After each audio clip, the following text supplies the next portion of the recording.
Hello, and welcome to Lore and Sleep.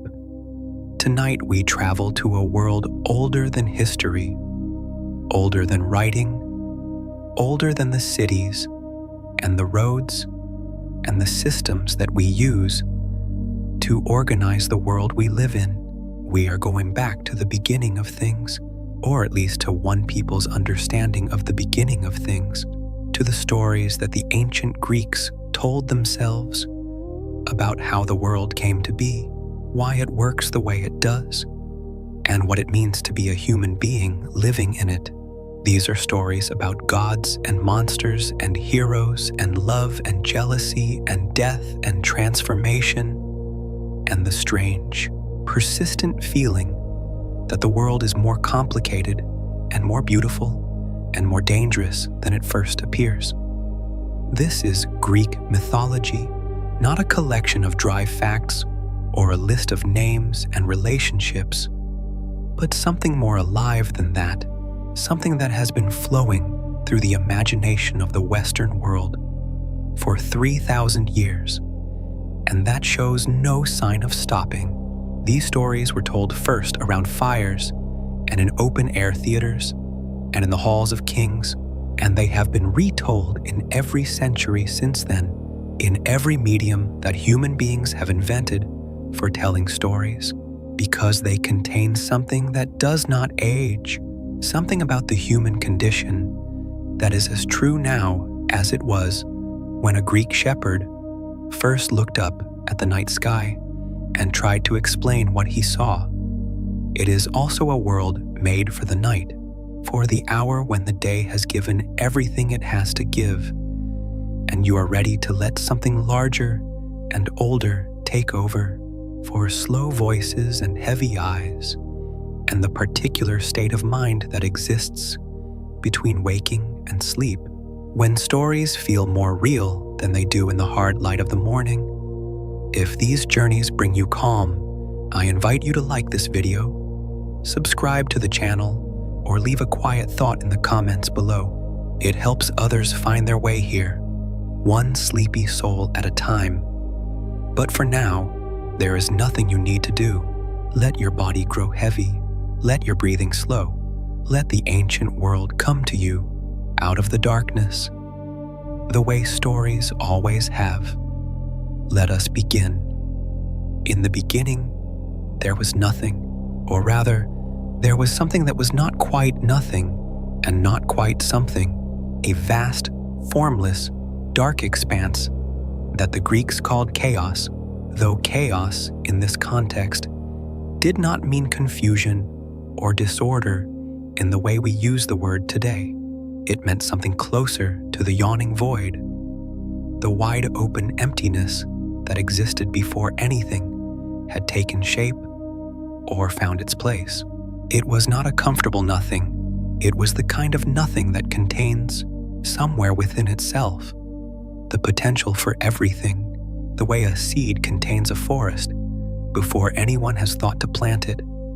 From this primordial chaos, the first things emerged, not all at once, not in a single dramatic moment, but gradually, the way light seeps into a room before the sun has fully risen. Gaia emerged, the earth, the mother of all things, the deep foundation on which everything else would eventually stand. Tartarus emerged, the deep place below the earth, the abyss beneath the abyss, where the worst things would eventually be sent to be kept away from the world of the living. Eros emerged, not the small winged boy of later mythology, but something older and more fundamental, the force of attraction and connection that would hold the world together and draw things toward each other across whatever distances separated them. And from chaos came also Erebus, the deep darkness, and Nyx, the night. Nyx was one of the oldest and most powerful of all the primordial beings, a goddess so ancient and so formidable that even Zeus himself, who would eventually rule the gods, was careful about provoking her.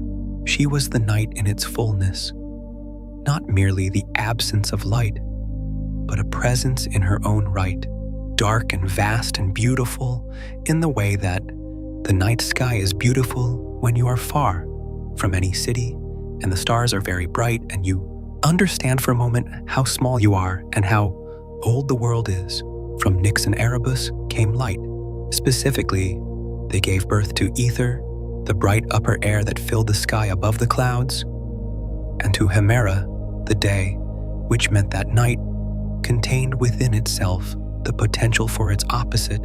That darkness was never simply darkness, but always also the mother of light. This is a kind of thinking that runs through all of Greek mythology, the idea that opposites are not truly separate, but are instead two aspects of a single reality, that you cannot have day without night, warmth without cold, love without grief, life without death. Gaia, the earth, did not wait for a partner to begin creating. She produced from herself Uranus, the sky, who would become her consort and the father of the first generation of gods. She produced the mountains in the sea, Pontus, the deep and restless water that surrounded and penetrated the land, and then she and Uranus together produced children, many of them an abundance of powerful and extraordinary beings who would shape the world in ways that even their parents could not entirely predict or control. The first children of Gaia and Uranus were the Titans, 12 of them, 6 male and 6 female, beings of enormous power and primordial energy who embodied the fundamental forces of the natural world. Oceanus, who was the great river that the Greeks believed encircled the entire earth, flowing endlessly around the boundary of the world. Hyperion, who was associated with light and the movement of the sun before there was a sun god as such. Themis, who represented divine law and order and the cosmic justice that governed the universe. Mnemosyne, whose name meant memory, and who would eventually become the mother of the 9 muses. Cronus, the youngest of the Titans, and in some ways the most important, because it was Cronus who would set in motion the great drama of divine succession that would end with the world as the Greeks knew it. Gaia and Uranus also produced other children who were less conventionally beautiful than the Titans, the Cyclopes, 3 beings each, with a single eye in the center of their forehead, who had extraordinary skill as craftsmen, and who would eventually forge the thunderbolts that became Zeus's most famous weapon. And the Hecaton Kairos, the 100-handed ones, 3 beings of monstrous size and strength, who each had 50 heads and 100 arms, and who were, even by the standards of the primordial world, genuinely terrifying. Uranus looked at his monstrous children and felt something that gods and humans share in equal measure, the complicated mixture of pride and fear that parents sometimes feel when they produce something more powerful than they expected. He did not want these enormous and frightening beings to have freedom in the world. He took them and pushed them back into Gaia's body, back into the earth from which they had come, imprisoning them before they had a chance to demonstrate what they were capable of. Gaia felt this as a profound violation, and she was not the kind of being who suffered violation quietly. She went to her children, the Titans, those who were free, and she asked for help. She wanted someone to stop Uranus, to end his rule and his cruelty, and she held out a great sickle made of gray flint to whoever would take it. Only Cronus was willing. Cronus, the youngest, the most ambitious, took the sickle and waited, and when Uranus came to Gaia in the night, Cronus struck, and the wound he inflicted on his father was the wound from which the sea goddess Aphrodite was eventually born, rising from the foam where the blood of Uranus met the waves, which is either a beautiful image or a disturbing one, or both simultaneously, which is very often how the Greeks preferred their stories. Uranus, wounded and overthrown, cursed his son as he retreated. "The same thing will happen to you," he said, or something like it. "Your children will overthrow you as you have overthrown me." Cronus heard the curse and did what many people do when they hear a prophecy they do not want to come true.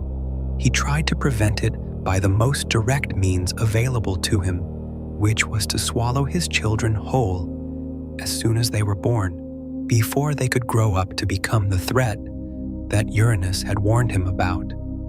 His wife, the Titaness Rhea, watched this happen to 5 of her children, Hestia and Demeter and Hera and Hades and Poseidon, each one swallowed by their father, before they had a chance to draw more than a few breaths of the world's air. When she was pregnant with her 6th child, she went to her mother Gaia for help, and Gaia told her what to do. When the child was born, Rhea wrapped a stone in swaddling clothes and gave it to Cronus, who swallowed it without noticing the difference, because the hunger of a tyrant is not always accompanied by careful attention to detail.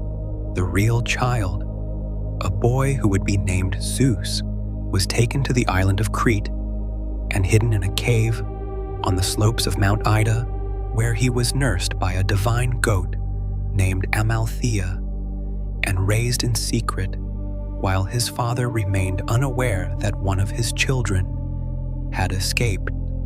Zeus grew up in secret on Crete, raised by nymphs and fed by a divine goat whose horn eventually broke off and was found to overflow with food and drink.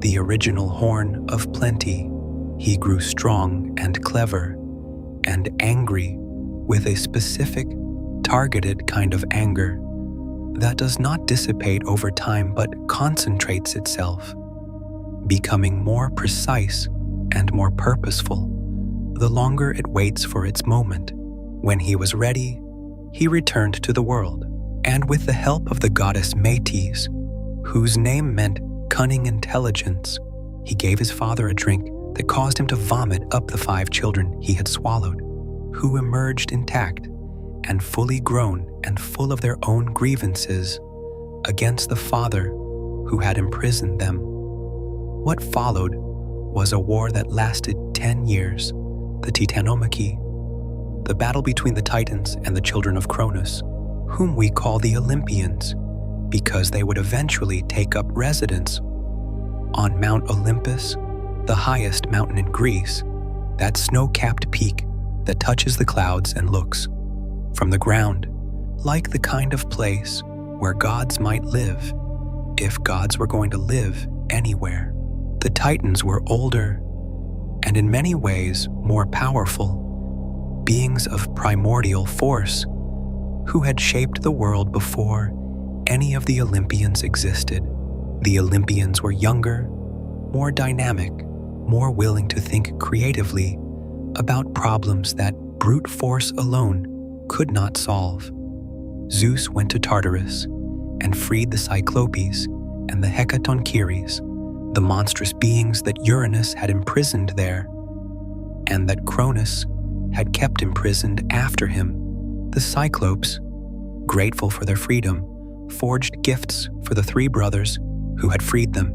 For Zeus, they made lightning bolts, weapons of such terrible power that the sight of them could blind and the touch of them could destroy.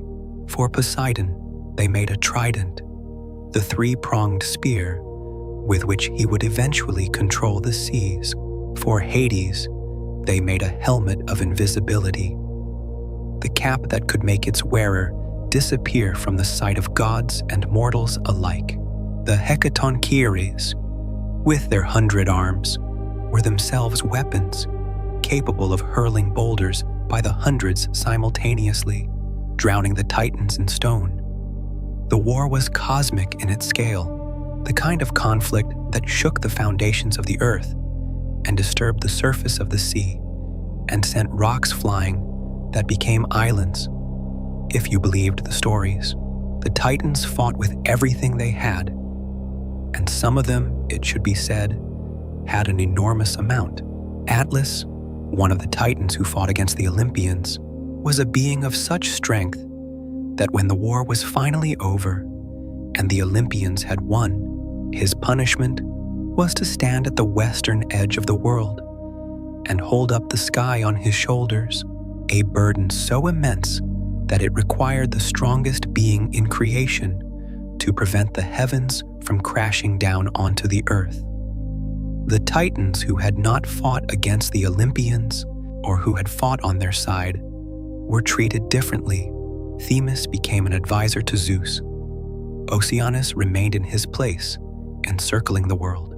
Prometheus, who had refused to fight with his fellow Titans because his gift of foresight had shown him that the Olympians would win, became one of the most significant figures in all of Greek mythology, the being who would bring fire to humanity and pay an extraordinary price for doing so.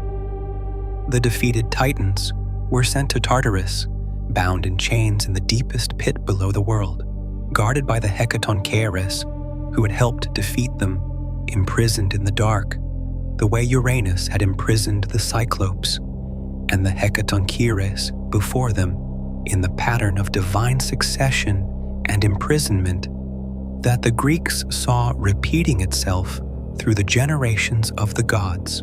The lesson, if there was one, seemed to be that power creates fear, and fear creates cruelty, and cruelty eventually produces the rebellion that undoes the cruel, and the cycle continues until something breaks it, or perhaps it never does. With the Titans defeated, the three brothers divided the world between them. Zeus took the sky and became king of the gods. Poseidon took the sea.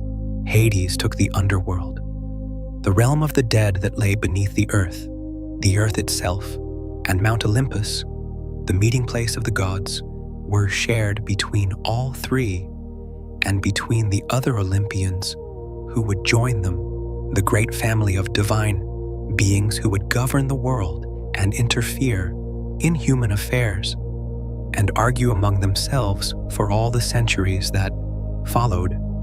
But the Titans were not the last challenge to Zeus's authority. The earth goddess Gaia, who had helped him overthrow Cronus, and who might have been expected to be satisfied with that outcome, was not satisfied. She felt, perhaps, that the Olympians were not so different from the Titans they had replaced, that the pattern of divine tyranny was simply continuing under new management. She produced new beings and sent new challenges against the Olympian order, including the giants, enormous beings born from the drops of Uranus's blood when it fell on the earth, who launched their own war against the gods. The Gigantomachy, which required the combined efforts of all the Olympians and a mortal hero, Heracles, to resolve. And there was Typhon, the last and greatest monster that Gaia produced, a being so terrible that the sight of him caused many of the Olympian gods to flee to Egypt in fear. Disguising themselves as animals, only Zeus stood his ground. And the battle between Zeus and Typhon was the most dramatic single combat in all of Greek mythology, a contest between the king of the gods and something so primordially monstrous that it represented everything that order and civilization existed to contain.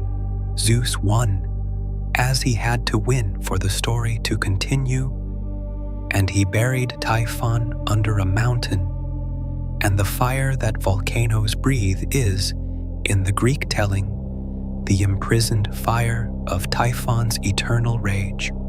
The gods who took up residence on Mount Olympus after the Titanomachy were 12 in the most common counting, though the number varied depending on who was telling the story and when. They were not gods in the way that most modern people understand the word. They were not omnipotent or omniscient, or perfectly good or universally merciful. They were powerful, extraordinarily powerful, in the domains that belonged to them. But outside those domains, they could be confused or mistaken or outmaneuvered, and within them, they could be petty and jealous and vindictive in ways that would be alarming in a human being and are somehow both more and less alarming in a god. Zeus was king of the gods, the ruler of Olympus, the wielder of lightning, and the enforcer of divine order. He was also almost incapably unfaithful to his wife, producing children with goddesses and mortals and nymphs, and whatever else caught his attention at any given moment, which was partly a mythological way of explaining why so many heroes and significant figures in Greek legend had divine parentage, and partly a reflection of the fact that the Greeks were not particularly interested in gods who behaved better than humans. Hera, his wife, was the goddess of marriage and the protector of women in marriage, which is one of mythology's richer ironies, given that her husband spent most of their marriage violating it. She was also powerful and intelligent and capable of extraordinary feats of both creativity and cruelty when her anger was fully engaged, which it frequently was. Poseidon was the god of the sea and of earthquakes and of horses, a combination that seems strange until you understand that the Greeks associated the power and unpredictability of the sea with the power and unpredictability of horses, and that earthquakes were thought to be caused by the god's trident striking the ground in moments of divine displeasure. He was proud and competitive and deeply invested in his own dignity, and many of the great mythological conflicts of the Greek world involved Poseidon's sense of grievance against someone who had failed to show him proper respect, which happened often because proper respect for a god of his volatility was difficult to maintain consistently. Demeter was the goddess of the harvest and of the grain that fed the world, and her story is one of the most important in all of Greek mythology because it explains both the existence of the seasons and the nature of the grief that comes from loss. She loved her daughter Persephone with a love so total that when Persephone was taken from her, the earth itself felt the absence. Athena was the goddess of wisdom and of warfare in its strategic rather than its violent dimension, born fully grown and fully armed from the head of Zeus after he swallowed her mother Metis, which is the kind of divine birth that makes more sense as a metaphor about the nature of wisdom than as a literal account of events. Apollo was the god of the sun and of music, and of poetry, and of prophecy, and of healing, and of archery, a combination of domains that tells you something about how the Greeks understood the nature of civilization, that the light of the sun and the light of the mind and the light of the future were all connected, all aspects of the same fundamental illuminating principle. His twin sister Artemis was the goddess of the hunt and of the moon and of wild animals and of young women at the threshold between girlhood and womanhood, a goddess of boundaries and transitions, fierce and independent, and not particularly interested in the company of men. Ares was the god of war, but not war in the sense of strategy and leadership, which belonged to Athena. Ares was war in its rawest and most brutal form, the chaos and the violence and the blood, the part of combat that does not yield to planning or intelligence, but simply happens when enough people with weapons are put in close proximity to each other. He was not particularly well liked, even among the other gods, who found him difficult to be around. Aphrodite was the goddess of love and beauty, born, as we have already noted, from the foam of the sea where Uranus's blood had fallen, and she was the most beautiful of all the Olympians and the most powerful in the domain that she governed, which was not merely romantic love, but the entire force of desire and attraction that moves through the world, binding people and creatures, and even gods to each other, in ways they do not always choose and cannot always explain. Hephaestus was the god of fire, and of the forge, and of craftsmen, the divine smith, who made the weapons and the armor and the wonderful objects that appear throughout Greek mythology, from Achilles' armor to the chains that bound Prometheus to the net he wove to catch his wife Aphrodite with Ares. He was the only Olympian who was physically imperfect, lame from a fall that he had taken either when he was thrown from Olympus by his mother Hera or when he was thrown by Zeus, depending on which version you believe. He was also, in an interesting inversion of the usual mythological hierarchy, the most genuinely skilled of all the gods, the one whose work was most admired and most useful. Hermes was the messenger of the gods and the guide of souls to the underworld, and the god of travelers and merchants and thieves, and boundaries and communication, a combination that makes a certain kind of sense when you consider that all of those things involve crossing borders, moving between one state and another, operating in the liminal spaces where the rules are not entirely clear. He was clever and quick, and always slightly unpredictable, the kind of divine presence that made things happen in ways that no one had quite anticipated.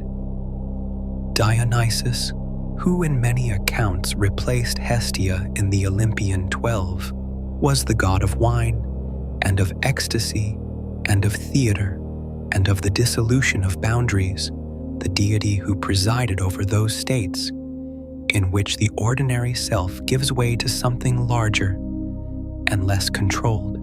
He was a god of paradoxes, associated with both joy and suffering, with liberation and destruction, with the creativity that comes from abandoning control, and the chaos that comes from the same source.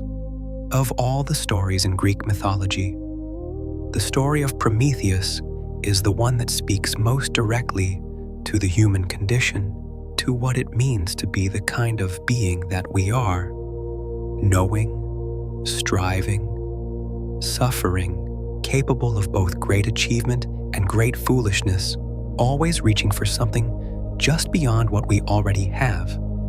Prometheus was a Titan who had sided with the Olympians in the Great War, whose name meant forethought, the ability to see what was coming before it arrived.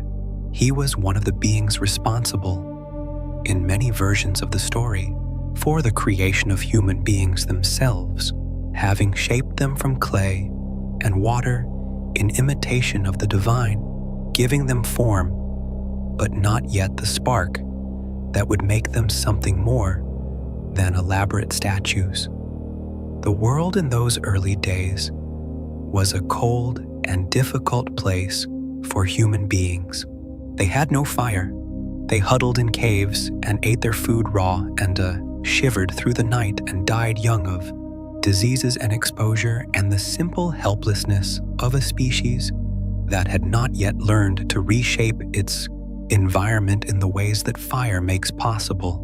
Fire was the property of the gods, kept on Olympus, and Zeus had decided that it should remain there, that human beings should not have it, perhaps because he understood that fire was not merely warmth and light, but also the capacity for craft and technology and the particular kind of human power that comes from being able to transform raw materials into tools and weapons.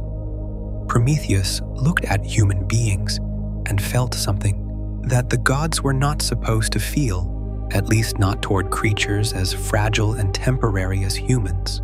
He felt something like love, or at least something like compassion, the recognition that suffering exists and that it is possible to alleviate it, and that the power to do so creates an obligation to do so. He went to Olympus and he stole fire, hiding it in a hollow fennel stalk, and he brought it down to the world of human beings, and everything changed. With fire, humans could cook their food, which made it safer and more nourishing. They could keep themselves warm through the winter, which meant they could survive in climates that had previously been beyond their reach. They could work metal, which meant they could make tools and weapons of a quality that stone could not match. They could fire clay into pottery, which meant they could store things, transport things, build things in ways that were not possible before. Fire was not just warmth. Fire was civilization.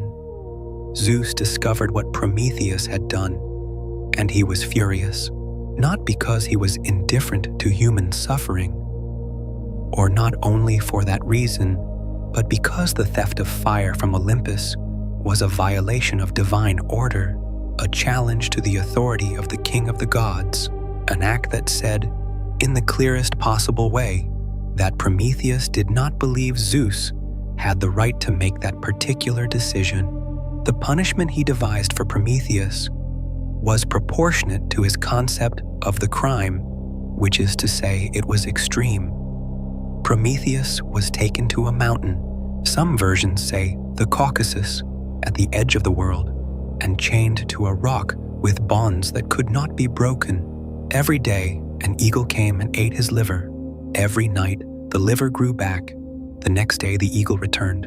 This went on for a very long time, for what felt in the telling like eternity, though in the end, Prometheus was freed by Heracles, who killed the eagle and broke the chains. In one of those mythological moments where a hero does something that seems to require the permission, or at least the acquiescence of Zeus, suggesting that the punishment had run its course and the king of the gods had decided, in the fullness of whatever passes for time on Olympus, that justice had been served. But Prometheus was not the only one punished for the gift of fire. Zeus also turned his attention to humanity itself, and what he devised was both a punishment and a gift, a thing of such complicated duality that the Greeks argued about its meaning for centuries. He instructed Hephaestus to create a woman, the first woman in some versions of the story, a being of extraordinary beauty and curiosity, and he had the other gods give her gifts of every kind, skill and grace and intelligence, and the ability to speak and the capacity for deception, and he named her Pandora, which meant all gifted. Pandora was given a container, a jar in the original telling, though it became a box in later retellings, and she was told not to open it. She was curious, as anyone would be, as anyone is supposed to be, and eventually she opened it, and from inside came everything that makes human life difficult, illness and death and toil and envy, and all the troubles that human beings have always known. Only one thing remained in the jar when she closed it again: hope, which the Greeks placed with the troubles in a way that seems, depending on how you read it, either deeply pessimistic or profoundly comforting, because hope, in this version of the story, is something that stays with human beings, even when everything else has gone wrong. There is a story at the heart of Greek mythology that is also a story at the heart of human experience. the story of a mother's love and a daughter's loss, and the way the earth itself responds to grief. It is the story of Demeter and Persephone, and it is one of the most beautiful and most sorrowful stories in all of the ancient world. Persephone was the daughter of Demeter, goddess of the harvest, and of Zeus, king of the gods, and she was everything that spring is, young and beautiful, and full of the particular kind of brightness that comes before any real darkness has been experienced. She spent her time in the meadows with the nymphs, gathering flowers in the way that young women in Greek mythology often do in the moment before something irrevocable happens to them, and the world around her was green and growing and warm. Hades, the god of the underworld, had seen Persephone, and he wanted her. Hades was not a cruel god, not in the way that cruelty is usually understood. He was serious and fair and consistent in the application of the rules that governed his realm, the realm to which every human being eventually came. And he was lonely in the way that rulers of dark places often are, surrounded by the dead and by the processes of death and by the weight of all that finality. He went to Zeus and asked for Persephone as his wife, and Zeus, with the particular cowardice of someone who knows that what they are about to agree to is wrong, but finds it convenient anyway, said yes, without telling Demeter. The abduction happened in a meadow, as so many pivotal moments in Greek mythology happen, in open space under an open sky, where nothing seems to threaten. Persephone saw a beautiful narcissus flower and reached for it, and the earth opened, and Hades came up through the gap in his chariot, pulled by black horses, and he took her down into the darkness. The earth closed above them. The meadow was empty. The flowers lay scattered where she had dropped them, and Persephone was gone. Demeter heard her daughter cry out, and she went looking.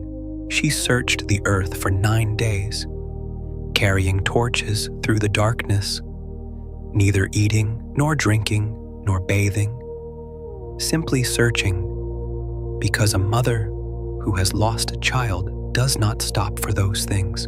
On the 10th day, Helios, the sun god, who sees everything from his high vantage point in the sky, told her what had happened, that Zeus had given her daughter to Hades, and that Persephone was in the underworld. What Demeter did with this information was the act of a being who understood that she held a power that even Zeus could not ignore. She withdrew her gifts from the earth. She let the crops fail, and the grain wither, and the fields go bare. Winter came and did not end. Animals grew thin. Human beings began to starve. The earth became a cold and barren place, and the temples fell empty, because people who are hungry do not make generous offerings to the gods, and the gods who receive no offerings grow diminished. Zeus, who was king of the gods, but who could not eat lightning bolts, eventually recognized that something had to be done. He sent Hermes to the underworld to bring Persephone back, and Hades agreed to release her, or appeared to agree, because what happened next was one of those moments in mythology where the law is technical and the results are permanent. Before Persephone left the underworld, she ate pomegranate seeds. Some say 6 of them, some say 3, some say just 1. There was a rule, the kind of ancient rule that predates the gods who enforce it, that anyone who ate the food of the dead could not leave the dead entirely. Because she had eaten in the underworld, Persephone could not simply return to the world of the living and stay there. The compromise that was eventually worked out, with the help of Rhea, who came to mediate, was that Persephone would spend part of the year in the underworld with Hades and part of the year in the world above with her mother. The time she spends with Hades is winter, when Demeter's grief withdraws warmth and growth from the world. The time she spends with Demeter is spring and summer, when the goddess's joy restores everything that grief had taken. This is, the Greeks said, why the seasons exist. This is why the world goes cold and bare, and then warm and green again. This is why every autumn feels like a loss, and every spring feels like something recovered. The story of Demeter and Persephone was the foundation of the Eleusinian Mysteries, a religious initiation ceremony held twice a year at the town of Eleusis near Athens, one of the most important religious rites in the ancient Greek world. Those who were initiated into the mysteries were believed to have gained some special understanding of death and what came after it, something that made them less afraid of dying, though the content of what was revealed remained secret, protected by initiates who took that secrecy so seriously that even today, 2,500 years later, we do not know exactly what happened in the innermost part of the ceremony. What we know is that those who had been through it described feeling changed, feeling that something essential had shifted in their understanding of the world, and that many of the greatest minds of the ancient world, including Plato and Cicero, considered the Eleusinian Mysteries among the most important things that had ever happened to them. Greek mythology is not only the story of gods, it is also perhaps equally the story of heroes, those beings who existed in the space between the divine and the human, who were part mortal and part something more, who were capable of things that ordinary human beings could not do, but who were also subject to the weaknesses and the losses that the gods, in their immortality, could avoid. The heroes of Greek mythology are fascinating precisely because they are not gods. They suffer, they fail, they die, and in the way that they suffer and fail and die, they illuminate something about what it means to be human that the gods, with their invulnerability, cannot. Perseus was the son of Zeus, and a mortal woman named Danae, whose father, Acrisius, had been told by an oracle that his grandson would kill him, and who had responded to this prophecy in the way that fathers in Greek mythology often respond to such things, by locking his daughter in a bronze chamber underground where no man could reach her. Zeus, who was not deterred by bronze chambers or by any other human attempt at containment, visited Danae in a shower of gold, and Perseus was the result. Acrisius, when he discovered his daughter had a son, did what the prophecy had told him he should fear. He set the chain of events in motion by trying to prevent it, putting Danae and the infant Perseus in a chest and casting them into the sea. They washed ashore on the island of Seriphus, where they were found by a fisherman named Dictys, who took them in and raised Perseus to manhood. The king of Seriphus, Polydectes, fell in love with Danae and wanted to be rid of Perseus, who was protective of his mother, and he sent the young hero on what he expected to be a fatal quest to bring back the head of the Medusa. Medusa was one of the three Gorgons, sisters with snakes for hair and faces so terrible that anyone who looked directly at them turned to stone.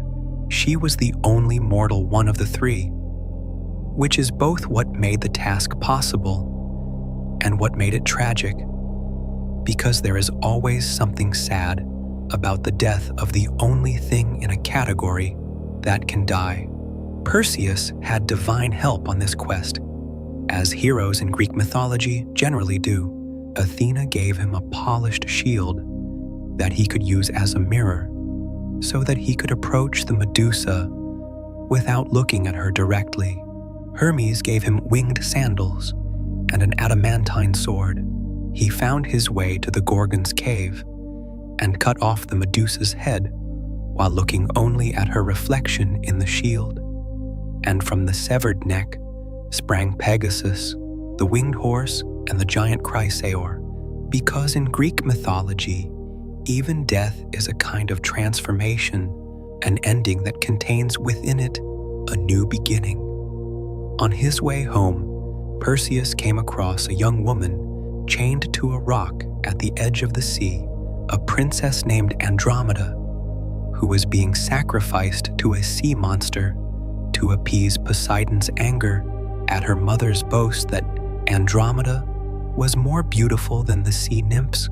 Perseus killed the sea monster, freed Andromeda, married her, and eventually returned to Seriphus, where he turned Polydectes and his court to stone with the Medusa's head, which he had been careful to keep, and then gave the head to Athena, who placed it on her shield, the Aegis, where it served as a divine weapon for the rest of mythology.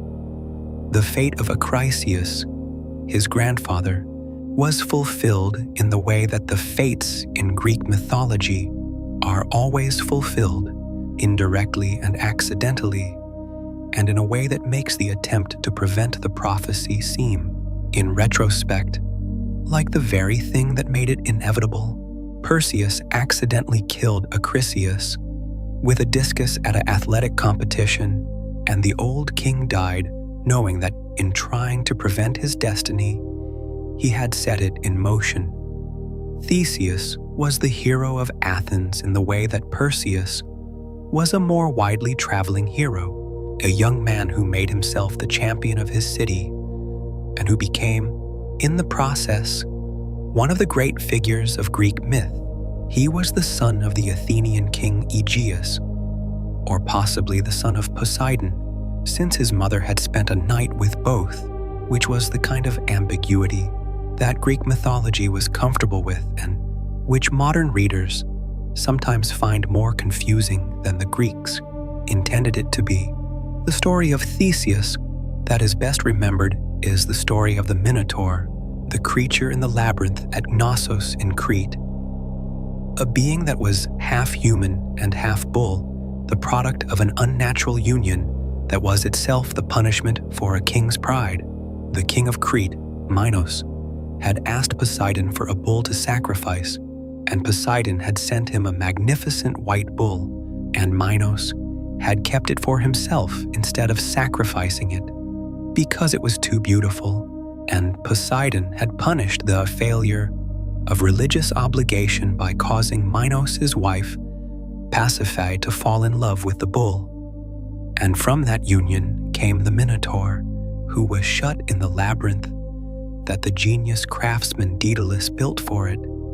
Athens was required to send a tribute of young men and women to Crete every year, or every 9 years, depending on the version, to be fed to the Minotaur, a condition so terrible that Theseus volunteered to go as one of the tribute, intending to kill the creature and end the payment, with the help of Ariadne, the daughter of Minos, who gave him a ball of thread so that he could find his way back out of the labyrinth. After killing the Minotaur, he succeeded. He killed the Minotaur. He led the other young Athenians out of the labyrinth. He sailed home. The tragedy of the story is in what happened next. Theseus had promised his father Aegeus that if he succeeded, he would change the sails of his ship from black to white, so that Aegeus, watching from a high cliff, would know from a distance that his son was coming home alive. Theseus forgot. The ships came in with black sails, and Aegeus, believing his son was dead, threw himself from the cliff into the sea, which is why that sea is called the Aegean to this day, because myths like to explain geography as well as everything else. There are stories in Greek mythology that are about power, about war and conquest, and the overthrow of enemies, and there are stories that are about something else entirely, about the more mysterious and less manageable forces that move through the world. The story of Orpheus is the second kind of story, one of the most beautiful and most heartbreaking in all of the ancient world. A story about music and love and grief and the impossible wish to undo the irreversible. Orpheus was the greatest musician who had ever lived, the son of one of the Muses, Apollo's divine choir, and his music was so extraordinary that it went beyond what music usually does. When he played his lyre and sang, the trees pulled up their roots and walked toward him to hear better. The rivers stopped their flow to listen. The wild animals lay down beside him without fear. Even the stones moved. This is the mythological way of saying that his music was the kind that touches the deepest places in the world, the kind that makes you feel that reality is permeable, that the boundaries between things are less fixed than they usually appear. He married a woman named Eurydice, and they were happy in the way that people in myths are happy just before something happens, with a fullness and completeness that in retrospect looks like the last moment before the story turns. Eurydice died, killed by a serpent's bite on the day of their wedding, or shortly after, depending on the version and the manner of it. Sudden and senseless and young is the point. She died before her time, and Orpheus was left with a grief so large that music could not contain it. He decided to go after her. He descended to the underworld, alive, which was not something that human beings were supposed to be able to do, but Orpheus played his music as he went, and the creatures who guarded the entrance to the dead were moved by it and let him pass. He played for Charon, the ferryman who carried the dead across the river Styx, and Charon, who had been doing this work since the beginning of time without being moved by anything, was moved and took Orpheus across without payment. He played for the three-headed dog Cerberus, who guarded the gates, and Cerberus, who had never stopped growling long enough to hear anything, stopped growling and listened. He played for Hades and Persephone themselves, the rulers of the dead, and what happened next is described differently in different tellings, but the effect is always the same. Persephone wept. Hades, who never wept, felt something that was close enough to weeping that the difference was academic. The tortured souls in Tartarus stopped their suffering to listen. The Furies, those terrible beings of divine vengeance, had tears on their iron cheeks for the first time since anyone could remember, and Hades said yes. He said yes with a condition. Orpheus could lead Eurydice back to the world of the living. He could take her back up through the darkness and through the gates and across the river and out into the daylight. But he could not look back at her as they went. He had to trust that she was behind him. Trust it in the way that you trust something you cannot verify. And he had to keep walking forward, and he had to not turn around no matter what. He walked. He played his lyre as he went, and the music floated back toward Eurydice, a thread of sound connecting them in the darkness, and he felt her presence behind him, or believed he did, and the belief was almost enough. Almost. He was nearly at the surface, nearly in the light, when doubt came. Not fear exactly, not disbelief, but the terrible, ordinary human need to confirm what you cannot see. The need to know, and not just to trust. He turned around. Eurydice was there. He saw her face, and she saw his. And in that moment of seeing, she was already going, already dissolving back into the darkness, already returning to the underworld that had briefly agreed to give her up. She said his name, Or perhaps she did not. And then she was gone. He reached for her, and there was nothing. He had lost her twice. And the second loss was the one that no music could address, because it was a loss of his own making. And the deepest griefs are always the ones we bring upon ourselves. Orpheus went back to the world without her. He played his music, and it was different now, saturated with a grief so pure and so complete that it became its own kind of beauty, the way very sad music sometimes achieves something that happy music cannot reach. He would not love again, or could not, which amounts to the same thing. And eventually, a group of Maenads, the female followers of Dionysus, killed him. Some say because he rejected their advances. Some say because Dionysus resented his attachment to Apollo's art. His head was thrown into the river Hebrus and floated still singing to the island of Lesbos, which became afterward the home of poets. His lyre was placed among the stars, where it remains as the constellation Lyra, still playing its soundless music through the night, still telling anyone who looks up at it the story of what music can do, and what even music cannot undo. Greek mythology does not have a single ending.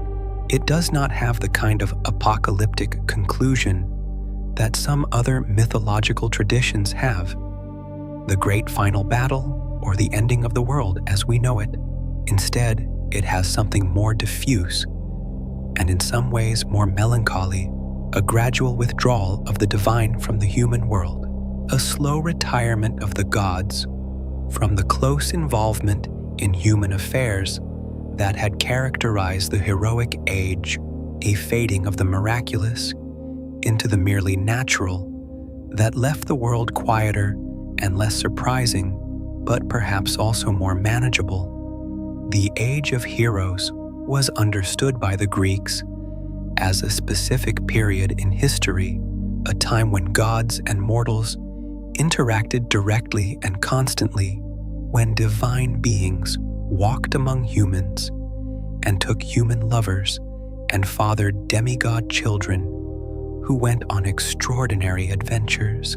This was the age of Perseus and Theseus and Heracles and Achilles and Odysseus, the great figures whose stories the Greeks told and retold as their most vivid imaginings of what the world could be like when it was working at its most intense and dramatic pitch. Heracles was the greatest of all the heroes, the son of Zeus and a mortal woman named Alcmene, a being of almost incomprehensible physical strength, who became the template for what a hero was in the Greek imagination. His 12 labors, set as punishment for a moment of divine madness in which he killed his own children, are among the most famous episodes in all of mythology. He killed the Nemean lion, whose skin became his characteristic cloak. He killed the 9-headed Hydra, though every time he cut off a head too, more grew back until he learned to cauterize the wound with fire. He captured the Ceryneian hind, a sacred deer, and the Erymanthian boar. He cleaned the Augean stables, which had not been cleaned in 30 years. By diverting 2 rivers through them, he drove away the Stymphalian birds. He captured the Cretan bull. He stole the mares of Diomedes. He obtained the girdle of the Amazon queen Hippolyta. He captured the cattle of the giant Geryon. He stole the golden apples of the Hesperides, and he captured Cerberus himself, the 3-headed dog of the underworld, and brought him briefly to the surface world, and then returned him, because even Heracles understood that some things belong where they are. He died not in battle, but by something much smaller and more ironic, poisoned by a garment soaked in the blood of a centaur he had once killed, sent to him by his wife, who thought it was a love charm. He burned on a pyre on Mount Oeta, and as the flames rose, Zeus took his divine part up to Olympus and made him a god.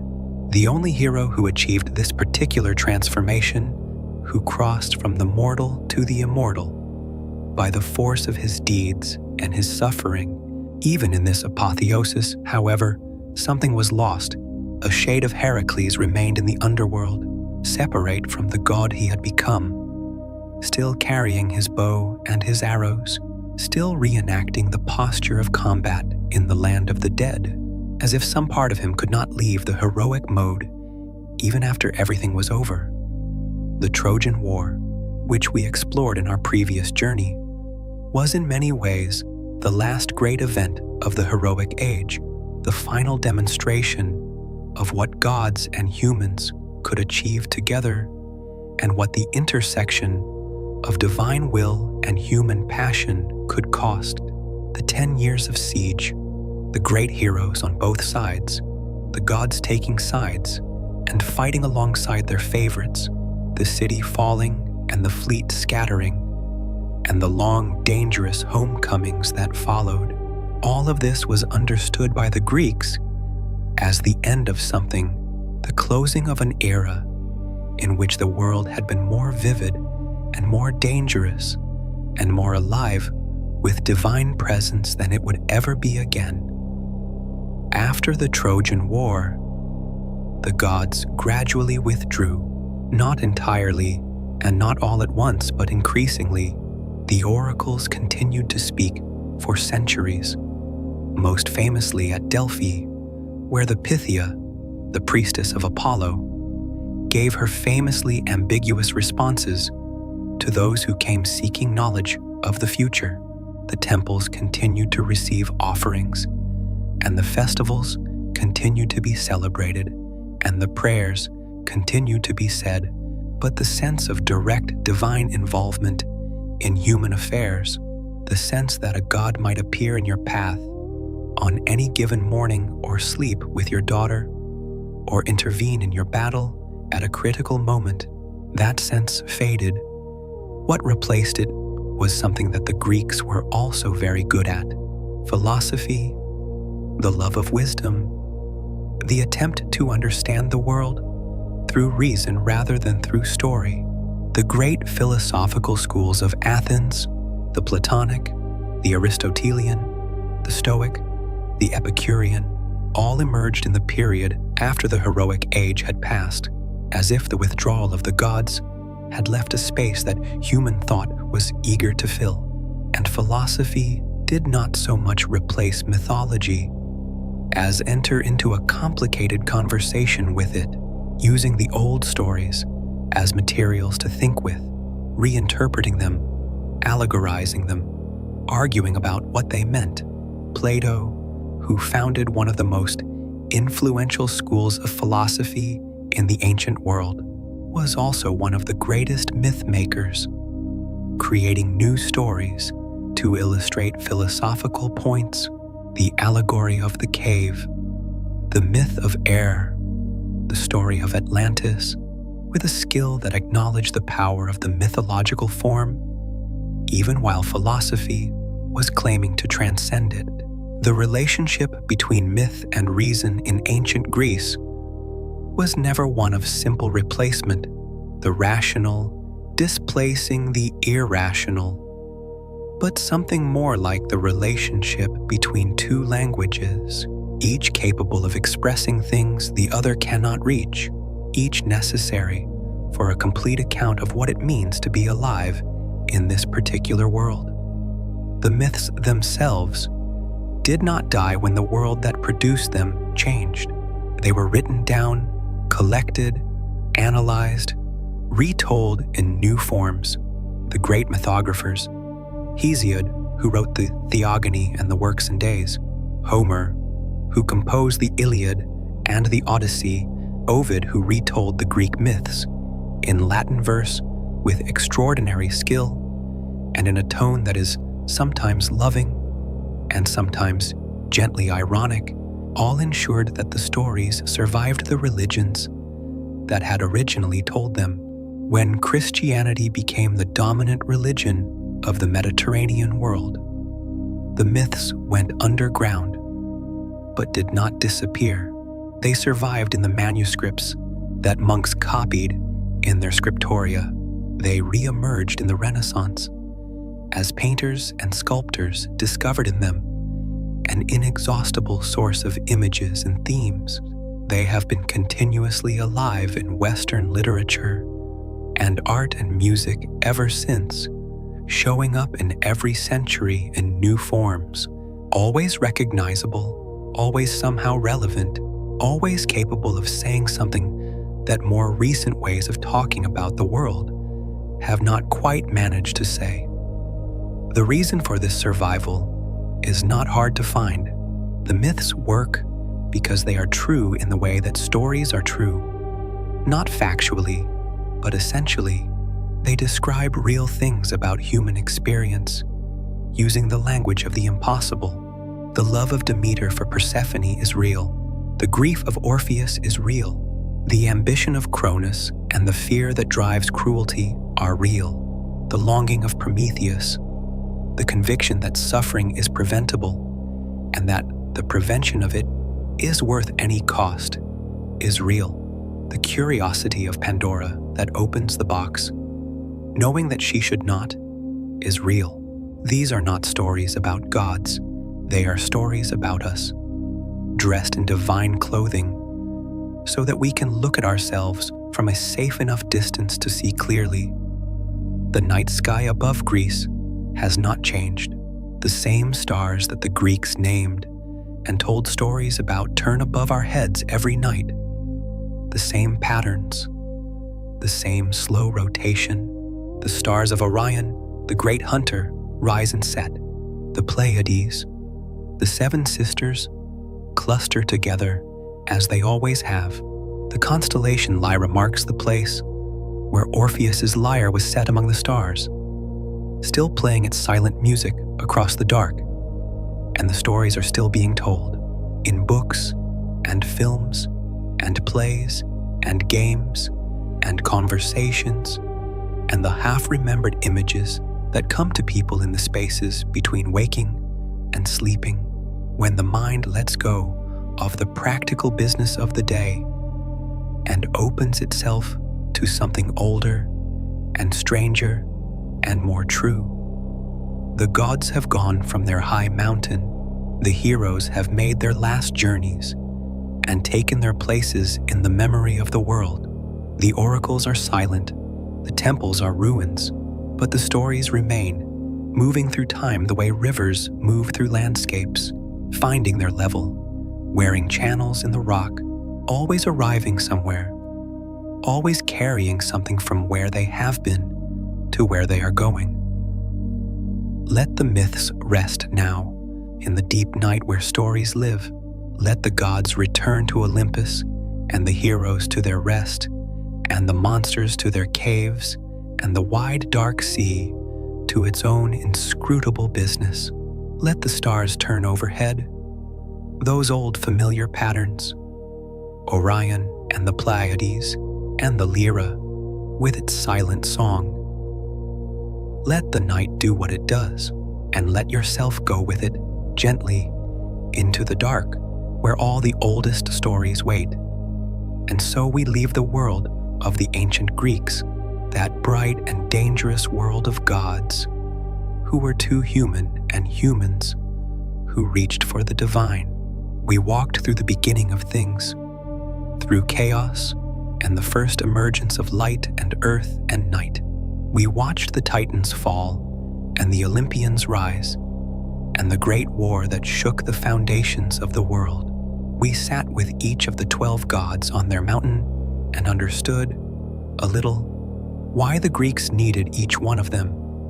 We followed Prometheus to his rock and Persephone to her underground, and felt the weight of those stories, the questions they ask about sacrifice and loss, and the laws that even gods must eventually obey. We walked with Perseus and Theseus through their impossible tasks and understood that the monsters they faced were real, that every person faces versions of those monsters, that the labyrinth is always somewhere and the thread that leads you out of it is always something someone else has given you. We heard Orpheus play in the darkness and felt the truth of that music, the truth that love cannot always save us, and that sometimes the looking back is unavoidable, and that the loss it causes is still real even when we caused it ourselves. These are human stories. They were always human stories. The gods were just the costumes they wore. If this journey brought you some calm, you might like the video, or subscribe to the channel, or leave a small, quiet comment below. It helps others find their way here, and every person who finds their way here is one more person who sleeps a little more gently tonight. There is another story waiting for you on the screen. You can simply let it play and let the night continue, and let the ancient world keep talking in its old, slow voice. But for now, there is nothing left to follow. The mountain is quiet. The gods are resting. The heroes have come home. Let your jaw unclench. Let your shoulders drop. Let your hands open slowly, the way hands open when the day is done, and the body knows it can finally let go. Let your breathing find its own quiet rhythm, slow and steady, in and out, like the tide around the islands of the Aegean, like the stars turning in their ancient courses above a world that is, tonight, very still. Sleep well, and good night.